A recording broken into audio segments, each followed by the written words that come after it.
Welcome to day 28 of the November Gratitude Journey, where I've been sharing gratitude check-ins and action tips, things you can do to increase your gratitude. We're coming down to the end of the month. We only have a couple more days to go. So today, I want you to think about someone who's made a difference in your life. As I think back, teachers galore made a difference in my life. Men I dated and broke up with, men who hurt me, made a difference in my life, all for the positive. And I'm so grateful for those things because without those people in my past, I wouldn't be the person I am today. I am a much happier and wealthier person today than I was a decade ago, certainly more than I was 2 decades ago. And I know that you'll see the same thing.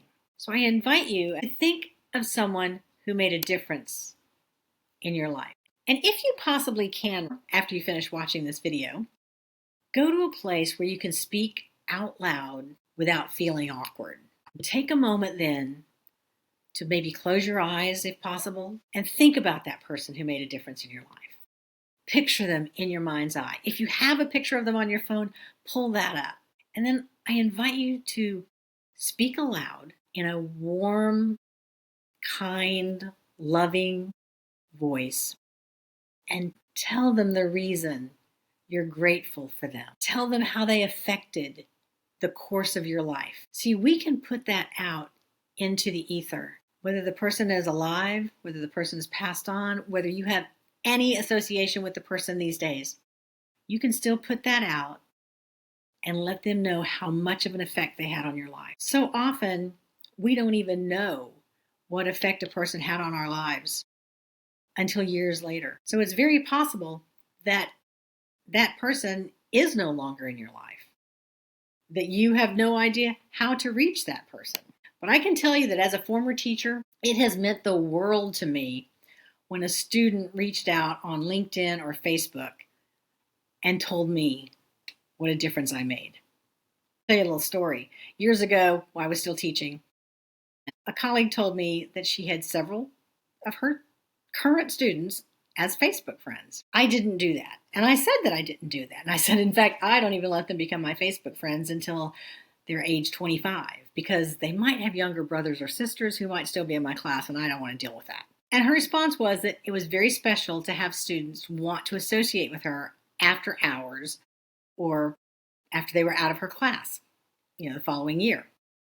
And I agreed that really was special, but we all have our own boundaries, and that was my boundary. Now, I had been on Facebook for quite a few years by this point in time, and I saw someone post something, and I saw the name of a commenter.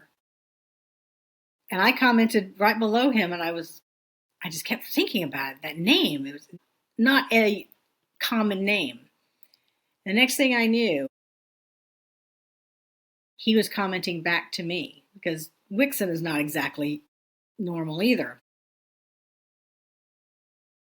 He had been a student my first year of teaching, my first year. He friended me on Facebook. Within the week, a dozen of my students from my very first year of teaching had connected with me on Facebook and were telling me how much I impacted their lives. Now, mind you, I only taught at that school for the first year. I left that school and went to another one. I moved. It was almost 30 years since I had taught them. There was no Facebook when I taught them. There was no internet when I taught them. One reached out to me earlier this year to ask me questions about why I liked teaching, what I liked about it, because he was thinking about going into teaching as a second career. So you never know the impact you make on students. I had no clue about the impact I had made on these students. They had no clue about the impact they had made on my life. They were the reason I kept teaching. They didn't know that. Years later, I had some boys who hated to read, and every Friday was reading day. And I was always getting on to these certain boys about not reading. And I was sitting there reading a Star Wars novel one day. Monday morning, these four boys came into my room before school and asked me the name of the next book in the series because they had all finished the first book over the weekend.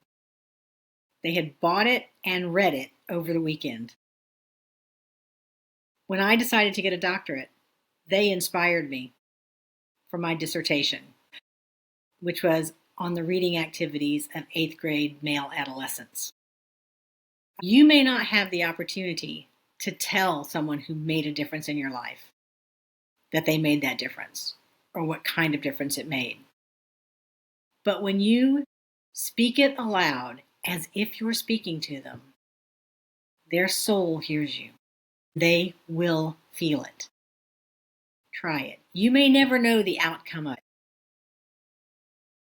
You just have to trust in the process. Not only that, but you will feel different. You will know that you have told someone what a difference they made in your life. Once you've done that, I would love to hear your thoughts. Please put it in the comments so that we can all share in the joy.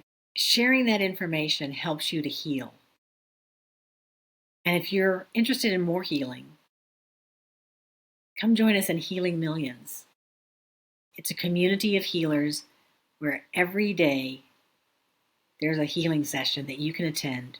So you can attend 20 healing sessions a month because there's one session each day for their low, low, low investment price of just $27 a month.